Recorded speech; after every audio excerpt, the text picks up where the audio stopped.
Sebanyak 10 orang diamankan dalam operasi tangkap tangan Rabu 21 September 2022 di Jakarta dan Semarang, Jawa Tengah.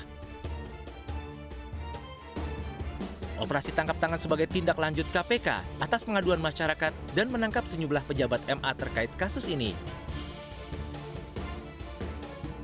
10 orang yang diamankan KPK, yakni Sudrajat Dimyati atau SD, Hakim Agung MA, Eli Tripangestu atau ETP, Hakim Justisial atau Panitera Pengganti MA, kemudian Esi Yustria atau DS, PNS Kepaniteraan MA, Muhajir Habibi atau MH, PNS Kepaniteraan MA, Redi atau RD, PNS MA, Al-Basri atau AB, PNS MA, Yosep Parera atau YP, pengacara, Eko Suparno atau ES, pengacara, Heryanto Tanaka atau HT, swasta atau debitur koperasi simpan pinjam inti dana.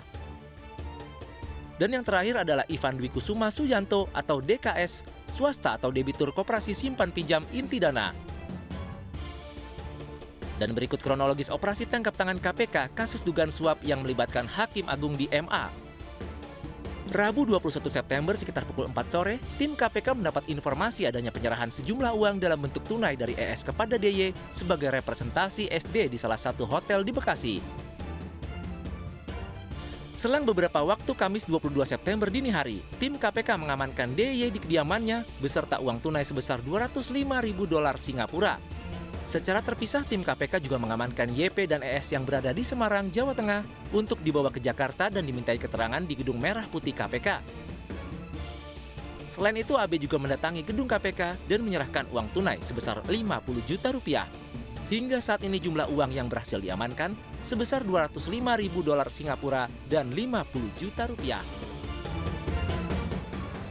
Baik pemirsa, kita lanjutkan kembali dialog terkait dengan kasus dugaan suap yang melibatkan Hakim Mahkamah Agung Sudrajat Dimyati. Masih tersambung lewat sambungan Zoom, Pak Hamdan Zulfa selaku panelis wawancara Hakim Mahkamah Agung periode 2022 dan juga mantan Ketua Mahkamah Konstitusi. Dan juga telah hadir bersama kami di studio sore hari ini Ketua DPP Perindo Bidang Hukum dan HAM dan Tama Langkun. Selamat sore Pak Hamdan, masih bersama kami dan juga Mas Tama. Terima kasih. Selamat sore. Terima kasih telah bergabung bersama kami. Pak Hamdan, saya mau lanjutkan kembali pertanyaan saya sebelumnya terkait dengan bagaimana fit and proper test sebelumnya. Pak Hamdan, apakah pernah melakukan fit and proper test atau wawancara atas Sudrajat Dimyati? Saya lupa ya. Tapi saya beberapa kali melakukan fit and proper test, salah seorang yang melakukan fit and proper test terhadap para calon hakim agung ini. Saya lupa apakah termasuk Dimyati gitu. Saya tidak bisa pastikan. Aha. Tapi Bapak baik, ya, Bapak pernah membaca rekam jejak yang bersangkutan? Iya, yang di gini, rekam jejak itu semuanya ada pada KY. Jadi komisi judisial itu sebenarnya rekam jejak hakim itu dari tingkat pertama, dia hakim di mana, ada laporan apa, itu semua ada datanya di KY sebenarnya, ya. Kecuali memang tidak ada laporan begitu. Nah, tapi biasanya kalau ada laporan yang bersangkutan di rekam jejaknya, itu KY melakukan klarifikasi dan juga klarifikasi secara terbuka dalam fit and proper test itu biasanya begitu. Dan itu jadi pertimbangan panelis wawancara untuk menentukan apakah seseorang bisa menjadi hakim agung atau tidak, seperti itu ya Pak Hamdan?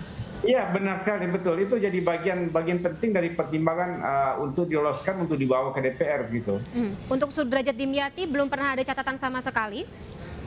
Saya nggak tahu. Saya tidak ingat apakah sekali lagi saya lupa apakah Dimyati termasuk saya pernah wawancara atau tidak dalam fit and proper test. Baik. Saya ke Mas Tama. Mas Tama, pertanyaan pertama saya sebenarnya sih, apakah Mas Tama kaget dengan tertangkapnya Sudrajat Dimyati dan juga beberapa pegawai negeri sipil lainnya di Mahkamah Agung?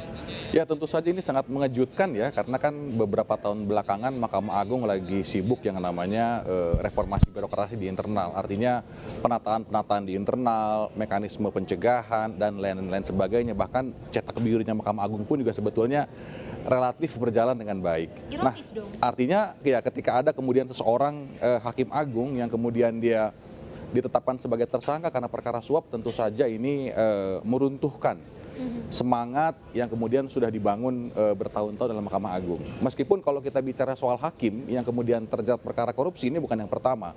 Di tahun yang sama aja, di Januari 2022 juga kita diingatkan ada hakim pengadilan negeri yang kemudian ditangkap oleh KPK kena OTT karena perkara tindak pidana korupsi. Jadi memang ini bukan yang pertama untuk hakim dijerat kasus korupsi, tapi untuk hakim agung ini yang perdana.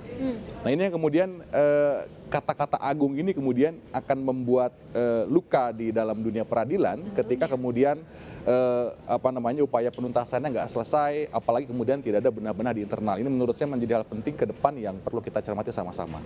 Kalau misalnya dalam permainan kan suka ada katakanlah bos terakhir ya, last boss gitu. Ini hakim agung, hakim yang terakhir kali kita akan tuju ketika kita sedang menjalankan atau menangani suatu kasus gitu. Ketika seorang hakim agung tersangkut kasus korupsi, apa insinuasi atau apa presiden yang menjadi ditangkap oleh masyarakat, Mas Tama? Iya, tentu saja kalau kita bicara soal penanganan perkara ini kan akan kebagi dalam banyak hal ya. Pertama dalam konteks penegakan hukum, nanti setelah itu akan berlanjut dalam konteks pencegahan. Dalam konteks penegakan hukum ini kan sebetulnya juga belum jelas sekali gitu ya, bagaimana kemudian konstruksi perkaranya, alat bukti yang dimiliki dan lain sebagainya. Tetapi ketika dia bicara soal suap menyuap, tentu saja kita akan bicara soal aliran dana. Betul. Siapa pemberi suap, siapa penerima suap, kemudian apa niat jahatnya, dan kemudian apa janjinya, uangnya dan lain sebagainya. Tentu saja ini menjadi kupasan-kupasan ke depan yang memang masih kita harus tunggu bagaimana hasil pemeriksaannya. Tetapi tentu saja dalam konteks penanganan perkara kita berharap siapapun yang menikmati uang tersebut, siapapun yang menjanjikan dalam perkara tersebut, tentu saja harus dimintai pertanggungjawaban secara hukum. Termasuk tadi kalau saya mengambil atau mengutip Profesor Gayus Lumbur mengatakan tidak hanya orang-orang yang terkait dalam kasus ini saja, tapi juga majelis hakim agung, kemudian juga pimpinannya semua juga harus diperiksa secara menyeluruh, seperti itu ya Mas Tama? Ya tentu saja itu menjadi salah satu konsekuensi logis ya, artinya pengembangan perkara sehingga bisa menjadi pijakan dan alat deteksi apakah kemudian hal yang serupa terjadi di kasus yang lain. Baik. Bicara mengenai ini bukan kali pertama seorang hakim, terutama hakim tinggi katakanlah di negara ini yang tersangkut dalam kasus dugaan korupsi. Ya kalau kita ingat atau kita katakanlah review kembali, Akil Muhtar dan juga Patrialis Akbar ini di Mahkamah Konstitusi, Pak Hamdan Zulfa, di mana Anda pernah menjadi hakim dalam Mahkamah Konstitusi. Saya ingin tanya, izin bertanya Pak Hamdan, seperti apa sih penanganan penanganan kasus terutama di kalangan majelis hakim sampai kita bisa melihat atau kita mengkhawatirkan potensi kasus gratifikasi, suap dan juga korupsi ini begitu rentan di kalangan para majelis hakim? Ya, kalau yang terjadi di Mahkamah Konstitusi tentu agak sedikit berbeda ya. Ya, kalau kita lihat dari dua kasus, dari kasus dulu Pak Akil Muhtar, itu sebenarnya memanfaatkan informasi saja. Jadi tidak mengaruhi apapun putusan. Ya.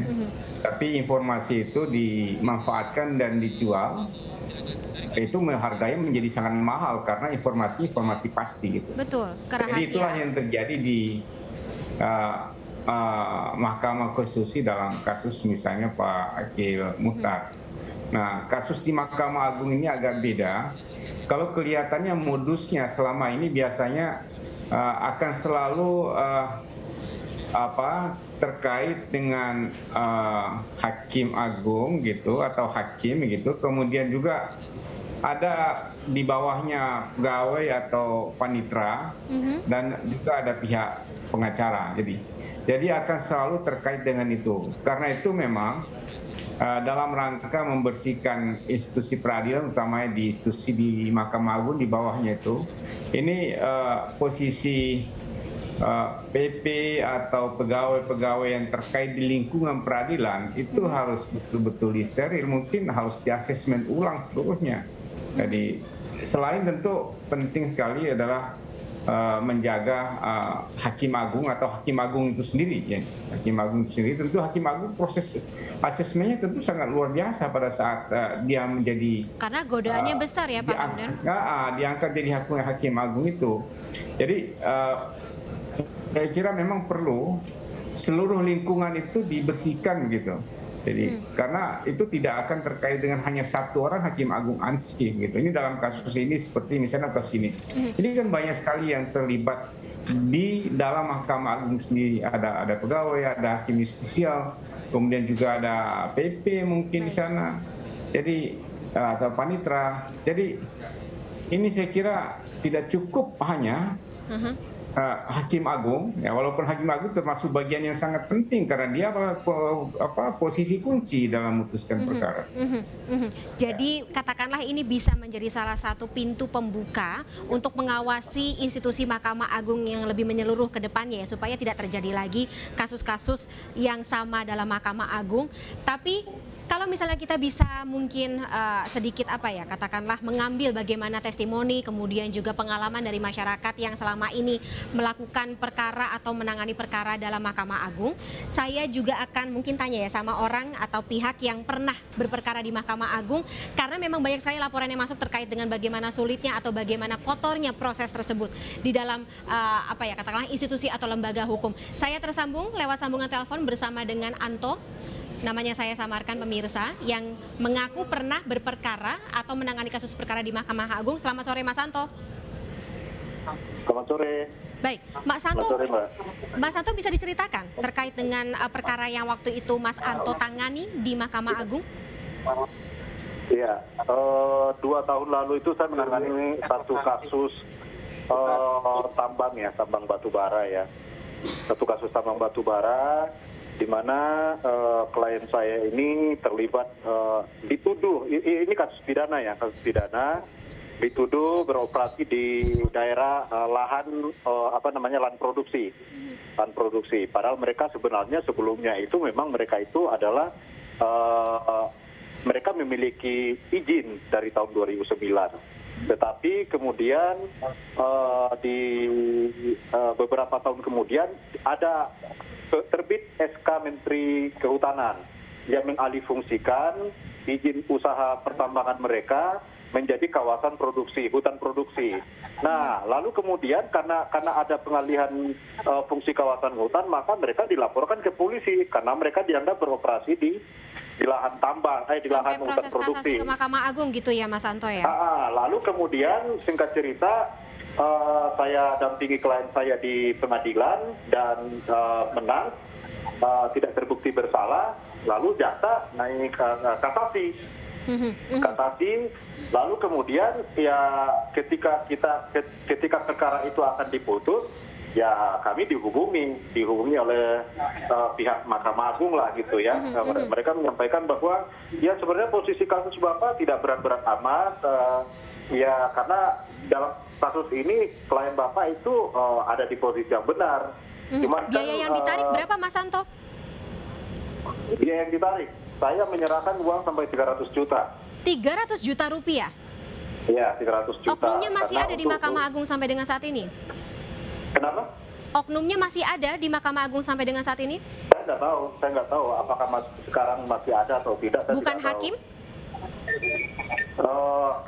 Jadi kan begini, kita nggak tahu apakah itu hakim, tetapi kan begini Mbak, semua keberanian untuk meminta itu kan adalah oknum-oknum yang ada di Mahkamah Agung. Berarti jadi, bukan hanya satu atau dua orang? Iya, biasanya itu leader dengan mereka kan mengatasnamakan hakim. Baik, Mas Santo. Kalau mereka sendiri pribadi yang meminta, kita nggak akan berani ngasih. Karena apa? Baik, Mas Santo, kami sudah dapat poinnya. Nggak ada jaminan gitu loh untuk memenangkan kita gitu loh, atau menjaga perkara kita untuk tetap menang. Mas Santo, kami sudah dapat poinnya, tapi karena durasi sangat sempit, saya harus sudahi dulu sambungan telepon kita sore hari ini. Mas Santo, terima kasih banyak atas waktunya. Salam sehat selalu, sampai jumpa. Baik, kita lanjutkan kembali pemirsa dialog bersama dengan Hamdan Zulfa dan juga Tama Langkun, tapi saya akan meminta mungkin karena sekali lagi durasi sangat sempit, closing statement dari masing-masing. Pak Mas Tama terlebih dahulu deh. Mas Tama kira-kira melihat seperti apa penegakan hukum di negara ini kalau misalnya lagi-lagi kasus korupsi bahkan sampai melanda, mendera orang yang seharusnya menjadi pintu terakhir? Iya, saya rasa ada banyak spektrum yang perlu diperbaiki. Dari penegakan hukum tentu KPK harus serius. Harus dimintai pertanggungjawaban siapapun yang kemudian terlibat dalam perkara ini.